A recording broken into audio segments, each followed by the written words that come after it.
Hello, everyone. Welcome to the Drifter's Atlas.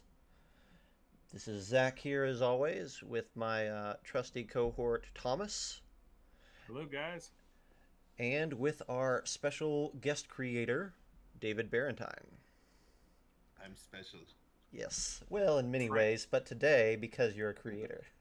an overall friend of the show. Oh Exactly. yes, I'm an I, overall friend of any creator out there, there you go. and just talking in general. I like to talk. Hey, Atheros, good to see you here. We're doing well. We're going to just chit chat for a little bit here. Um, and we're gonna kind of go over David's new Kickstarter, what he's got in the oven, and we'll run this until about 8:45 our time, so about half an hour or so, and then we'll take a little break and we'll get into some world building. We've done one of these before. We had Anthony on a few weeks ago, and he talked about his Dice Vault Kickstarter, Which is and whooping butt. which is whipping butt, exactly. I think he's approaching 30K. So congratulations to There you Anthony. go. Yes. Atheros, is this as you imagined David in real life, or is this better than you imagined? The hat is what does it. I think so. I feel it's appropriate headwear. Mm-hmm. Mm-hmm. It is appropriate headwear. uh, I I know Atheros is from overseas. He might be from a Viking country. hmm. I know he's in Europe somewhere. I think. Correct me if I'm wrong, Atheros, but I thought you were overseas because we were talking about the mini tier. Mm-hmm.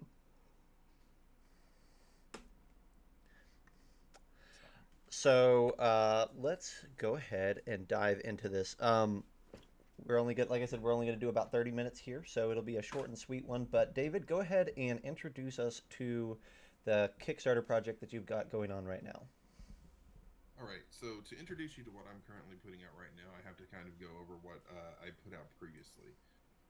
We had a previous really successful Kickstarter with our Knights of the Shadow Realm. Mm-hmm. And what that was an epic level 1 through 20 campaign that brought you from people that are just escorting guards or people that are escorting prisoners back to some guards in another town, and ends with you going up against a full-on demigod who's trying to take over the material plane, and it's your job to stop the creature, cut off the head of the snake before its armies can move across the land and raise it to the ground.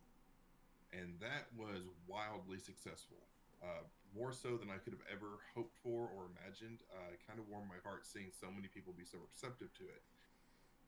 One of the things that we added as a part of that, one of the kind of stretch goals, was the players options. It's basically just a guide for players to get everything that we put together specifically for crafting new races, subclasses, backgrounds, and a campaign setting.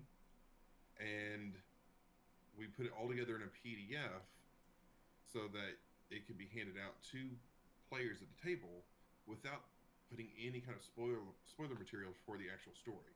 So we named this the Player's Guide to Orient. It introduces you to the campaign setting. It introduces you to the idea of different groups that act either overtly or covertly in the world, and it introduces you to all of the options that are now available that fit within this campaign setting. So this includes the Chaos Agent for the Rogue that we've got together. It includes the Briarling class or the Hmm. Briarling race that we've showcased before on the previous Kickstarter. It includes a playable pixie race and two custom races uh, that we're still kind of tweaking the mechanics on. It's everything that we promised on the previous one. So what we did with it was, as we present as we presented this to everybody on the Knights of the Shadow Realm Kickstarter, there were a lot of people that asked specifically to have printed versions of this, Yeah. and we listened to those people and decided we really wanted to be able to offer something like that for them because there were so many people that were clamoring for just getting the copy right from the get-go, sitting at the table and going with it. But we needed to hit at least a certain amount of prints before we could actively say, all right, we'll do this. So to fund it, we put up a new Kickstarter for the Player's Guide to Orient. And this Kickstarter is specifically to take that PDF that we unlocked as a part of the Knights of the Shadow Realm and get that into a printed 40-ish page zine that then gets shipped out with your copy of Knights of the Shadow Realm. And as soon as you get your bundle, you can immediately dig into the adventure and pass out the Player's Guide to Orient to all of your players so that they are well versed in the lore of the world and all of their options without having any of the story itself spoiled for them. Hey, Yeah. David, what if I have multiple players? Do you have multiple copies on a Kickstarter? No, we only have one. Sorry, we only need one backer. No, I'm No. joking. So what I was saying is that is there tiers for me to buy 5 of if I'm gonna have 5 at a table? Of course, I was just kidding. We have different tiers for different backers. So we have a single zine that you can back for $15. We have a double zine that's $25. That'll get you 2 of the copies of the zine that we're putting together. You can also pledge to get a triple zine at $33. A whole fistful of them. It's 5 completely separate zines for $50 if you back at that level. Or if you want one of the add-ons, is just to continuously add on another zine and another zine and another zine. If you're one of the people, kind of like myself, who can't say no to people asking to play at their table and have 8 separate players. On top of that, we still have 1 spot left open. It's a $75 pledge level for a one-shot adventure. 4 of the spots filled up incredibly fast, but the last spot has just kind of been dangling out there. So if you're interested, I have a one-shot adventure that I'm going to be playing for this. If we have anybody that's interested in backing at that $75 level, this is your chance to get into an actual adventure with me for something that I've written in the world of Orient to give you kind of a soft start into the world. Nice. Does that include any of the product as well, or is that just the one shot? Completely different, a completely different adventure. Gotcha. It's set in a town that is close to Fear Shadow, which is the primary area for the second chapter of the adventure. So it allows you to see some of the world kind of away from where the main adventure takes place. But there is a little bit of overlap where one of the places you're going in the one shot is the Night Watch Lighthouse, which also appears in the second chapter of the adventure. Really cool. Yep. One of the things that we like about this zine as well is that the first product was a hardcover book, and while the PDF of that book is very reasonably priced, this zine, if you're somebody who likes physical products, this zine is really a cheap, efficient way for you to get into David's world without, we know that for a lot of folks, money's tight right now. And this is a great way to get into David's world, to get all those player options, the different subclasses and the different races that he's putting together without having to front the cost of the full hardcover. So a little way to dip your toe into the water if that's your sort of a thing. I know that I back, a whole bunch of Kickstarters every year. And yeah, I'm not a fan of partnering with you. I know I've said that multiple times on this broadcast, but every time you say something, I end up backing something else. So, I'd like to maybe sometime we'll do a little segment at the beginning of some of these where I can just hype some of the really cool Kickstarters that are popping up all the time, because there's some really good ones. But anyhow, when I back as many as I do, sometimes what I'm after is how do I get a feel for this person's product initially without spending X amount. And so sometimes little ones like this are a good way to check out the creator and see what their stuff's like. From personal experience, I'll tell you, though, that David's stuff is top-notch. He does all the writing himself, pretty much. He has a chunk of editors that take a look at it. I'm included in that number. He does really exceptional layouts, and all the art in the books are his. So you're getting something that is whole cloth, his baby. Semi-compulsive, I think. Yeah. Speaking of my baby, another kind of an addition to this Kickstarter that I have yet to mention a lot of people reached out to me after the Knights of the Shadow Realm Kickstarter ended, saying, "I've missed this. I wanted to back it. I got busy. I missed it. I couldn't back it in time. How can I get in on this now?" This is your chance. While you missed out on the cheaper cost of the hardcover book from the previous Kickstarter, you haven't lost your chance to actually purchase the adventure. One of the add-ons that we currently have is a hardcover of the adventure, or if you just want the PDF, that's a part of the editions as well. So if you're interested in having the chance,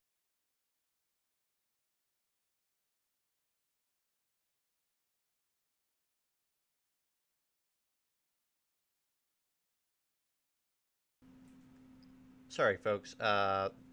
We popped out there for a moment. Go ahead, David, and restart what you were saying there, all if right, you let don't me mind. back it up. Yeah, and then so those that are interested in actually getting the adventure, those that missed it when we had the original Knights of the Shadow Realm Kickstarter going, I've had a lot of people reach out and say that they've missed that one. They wanted to back it. They wanted to have the chance to play that full level 1 through 20 adventure.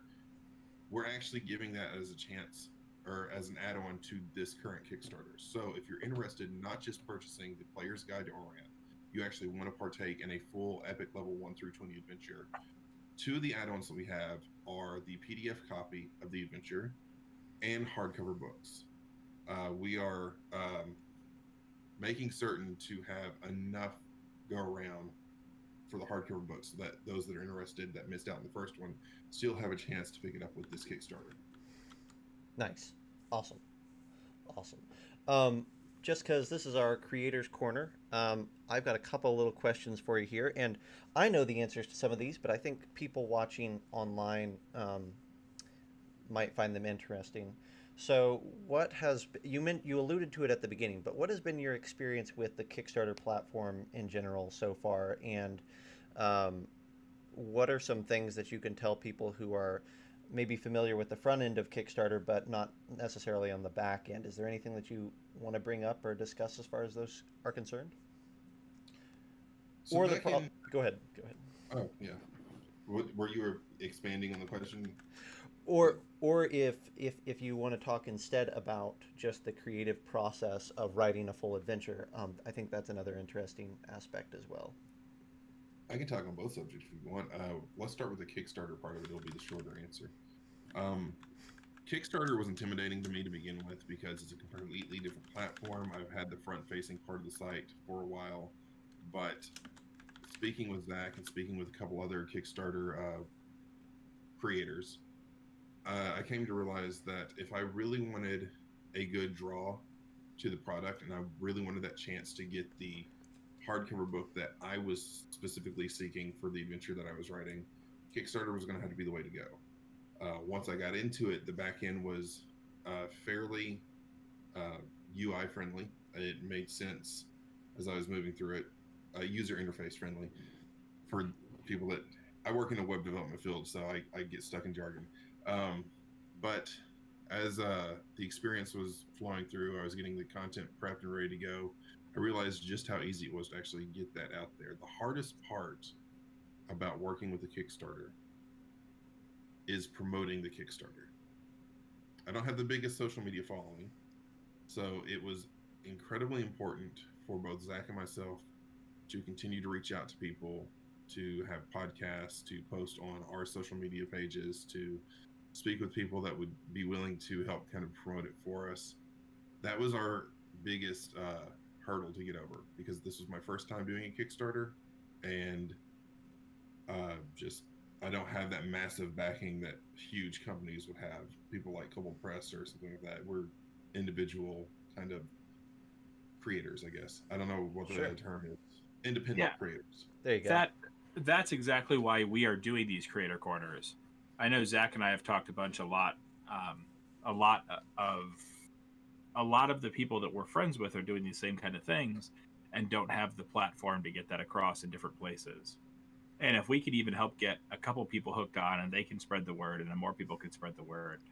The point of this is so that different creators can start meeting other creators here on Content Corner and we can spread the field that way, right? So we can, with that, maybe if you don't have the Exactly. biggest social media platform or the biggest you might be known in your area for the D&D, but you might not be known. Like even Zach is, if we're doing a convention circuit for the last couple of years, Zach has a little bit of a following. So it's this. We're hoping the goal of this is to build a platform up to help people promote their great product, so it doesn't go sort of to the wayside, even if it is this fantastic item. And that is seriously, that is very much appreciated, not just from me, but I'm sure from everybody else out there. Yep. We love doing it. Honestly, we love hearing about it. Zach and I have spent multiple nights, nights meaning 1 or 2 in the morning, scrolling through Kickstarter.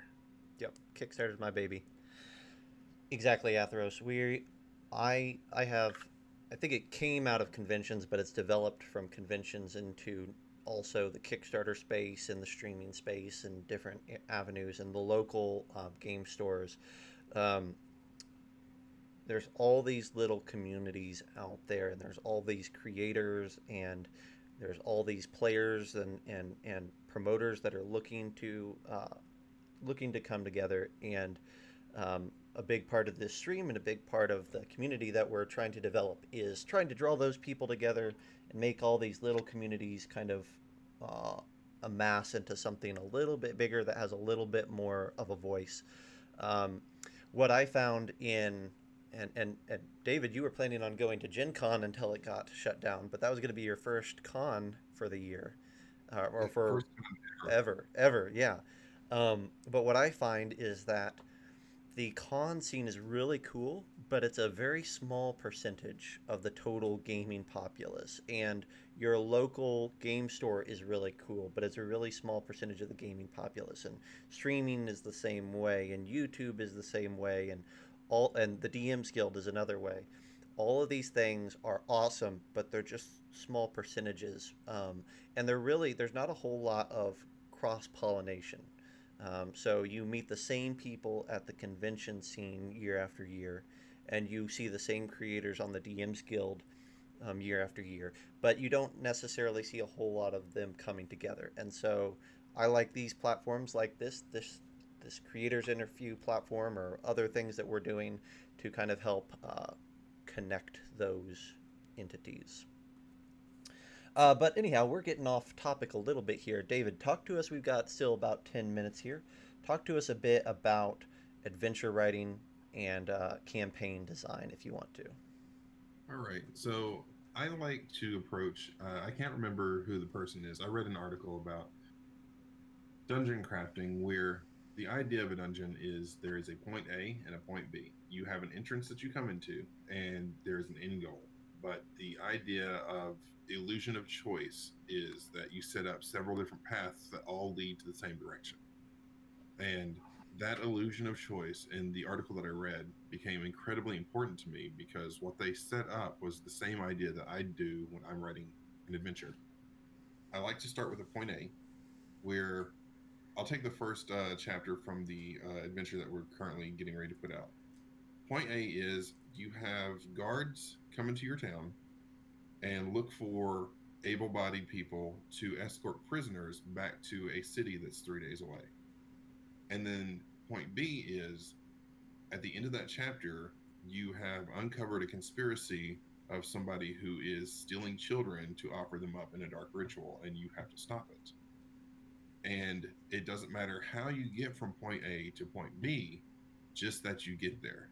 So what I've done is I scatter out several story points throughout the city and the town and the surrounding area that the players can pick up on and pull these threads. But the tighter they pull those threads, the more, I guess, they get caught in the net of the narrative, so that they end up, it becomes their choice to drive the narrative forward towards the eventual conclusion.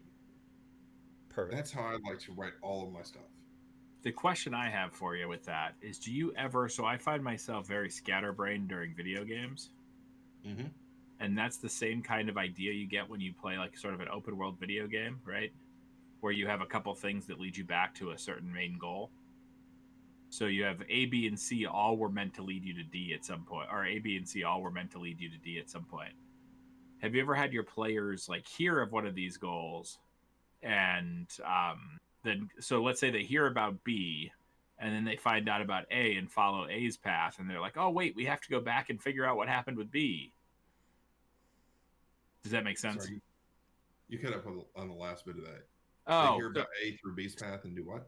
so they hear about B, they go back and they're in town, and they also hear about A, and they follow A's path, and they get to the end, and they get to C basically at this point, or D, and they're like, wait a minute, we forgot that loose thread of B, and they go back to try to solve the B problem. Right. So for those of you who don't know, the bee problem is a lot of bees are dying out, and we need honey. Yes. No, seriously. So what I do for this is I have it so that most of what I'm writing depends, like B and C kind of intermix, so they depend on each other. You can follow B, and you'll hear about C, and you'll hear about D through B, and you can move over to C. But if you follow C directly, you'll catch some of the same material that you would have caught from B. And if you go back to B, because of some of the steps that you took in C, some of B changes slightly. So you may get added bits of narrative there, or you may get redacted bits of narrative there, depending upon how you advanced your own story. Yeah. But all I'm doing is putting puzzle pieces out there. It's up to the players to make the puzzle. Mm-hmm. So it doesn't matter which trail they go. They're the ones that form the picture. And I'll say, as someone who's reading these adventures and editing them and giving input, David's doing something interesting with this that you aren't going to find anywhere else. You know, there's a million people out there that are writing adventures. A lot of them, myself included at times, stick to the WotC standard. This is how an adventure works. This is the path of the adventure. These are the beats of the adventure. This is how we get from point A to point B. There's precious few people out there that are creating good alternatives to that alignment. And this illusion of choice, as David calls it, I say it's actually choice. It's not even truly illusion. It's just that because truly they can pick between A, B, or C to get down this road. And that's a real choice that's going to have lasting consequences. But be that as it may, I think I'll stand by saying that if you pick up one of David's products, even he's got some on the DM's Guild, some adventures on the DM's Guild. If go pick up a small product there or back a Kickstarter, and you're going to read it, and if you're like me and like many others that I've talked to, you're going to find out that it reads differently, it plays differently, and your players, I feel like, have a better chance of getting invested in the story much earlier on, because we do care about choice as players, and we do like the idea that this isn't on rails, or there's not just one way to do this, that there's multiple ways to skin this cat, and for sure it can be tailor fit to what our group wants to prioritize. So, and some of those methods, might I ask, kind of for you, Thomas, that mindset of this is an open world, I want to explore more. I've also added those sort of tools into the DM's toolkit. And there are several places within each city of the adventure and each chapter of the adventure that players can go and explore. And if the DM feels like expanding the story into a different part or exploring a different region that doesn't exist in the narrative itself, there are still people that I've put into the story, these kind of side NPCs that can offer up rumors, that I've given GM tips in there that say, this person offers rumors, whether they're true or not are up to you. And if you want to insert rumors that expand the world to fit your narrative, to play for your players' backstories, or to add on something else that you find flavors this story better, add it here. They can pick it up in this area. They can go explore it, and it just makes the world that much richer to them and more tailored to them, so that really it cool. weaves them deeper into the story.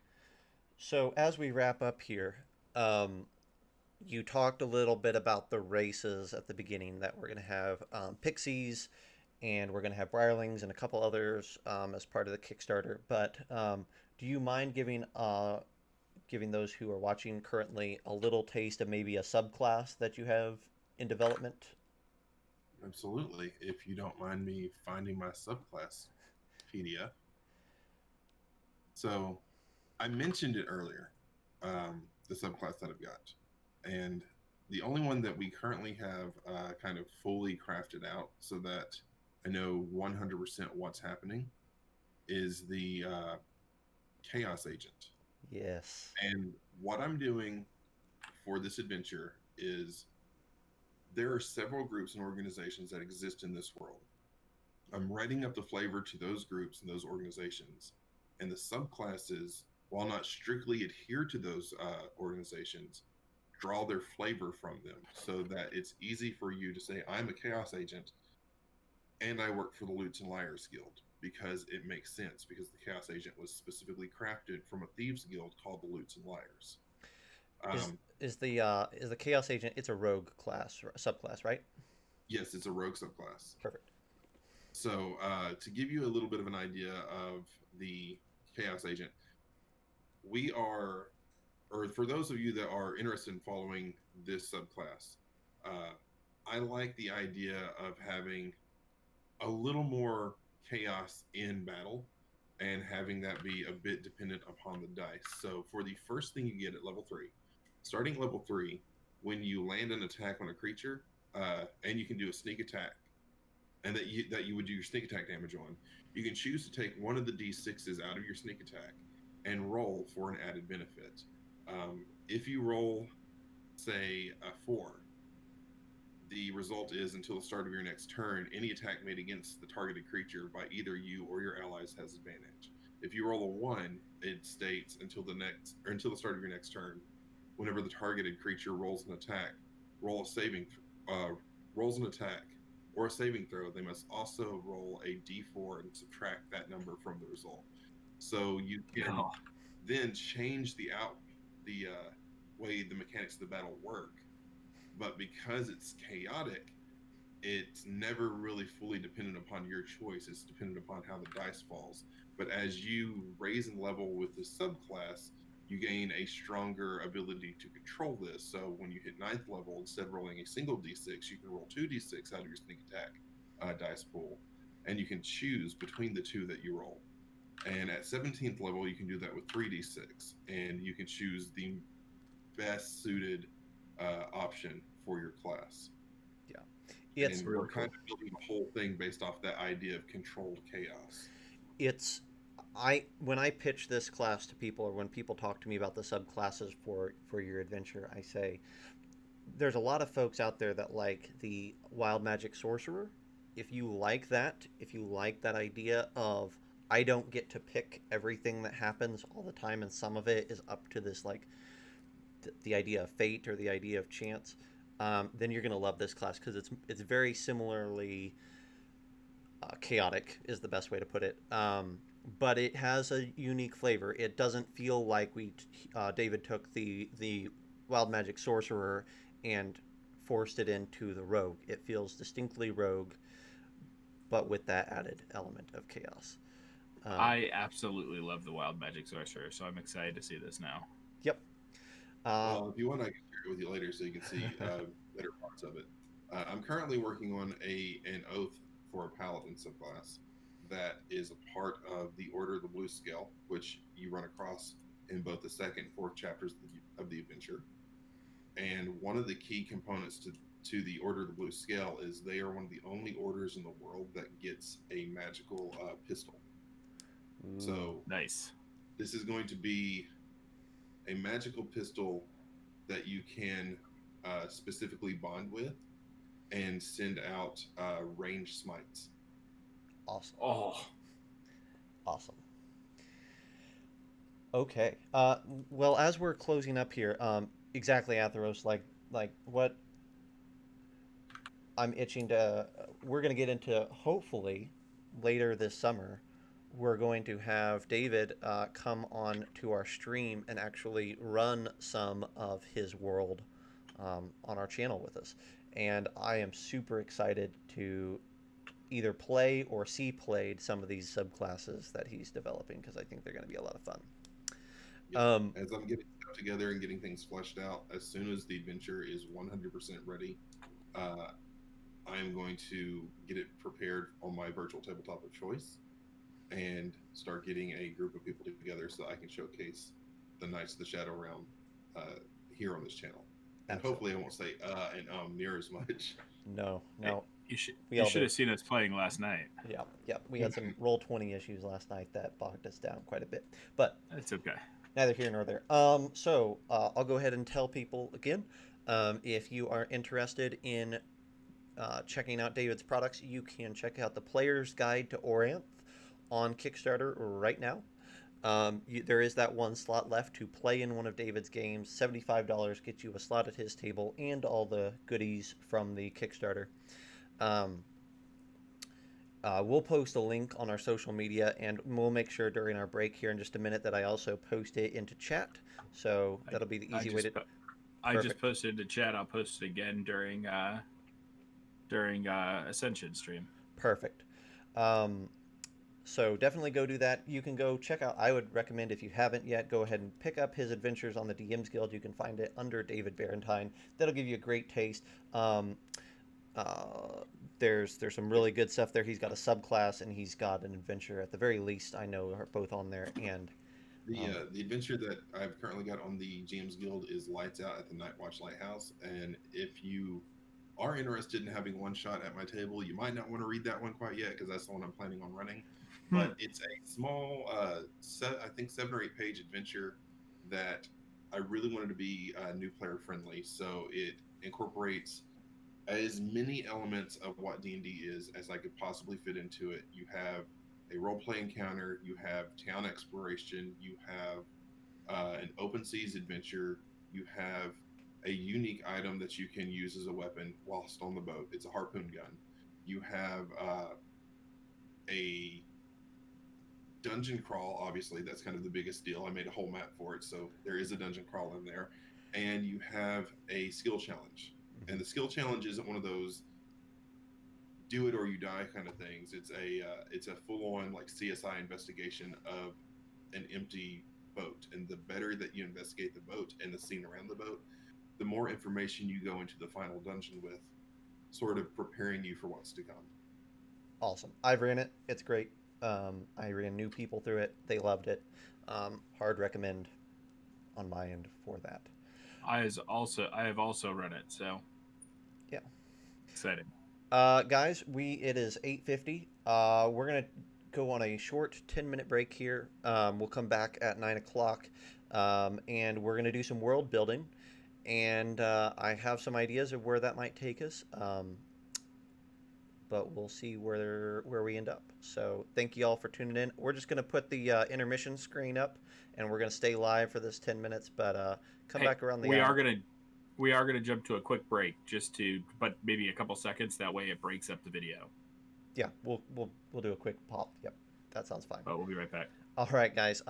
Atheros and Lou, thanks for tuning in, and we'll see you here in just a few minutes.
All right, guys. We're going to end this stream just real briefly, but welcome back. And we're going to restart this so that we can put this up on YouTube a bit later as two separate videos. So see you in a minute.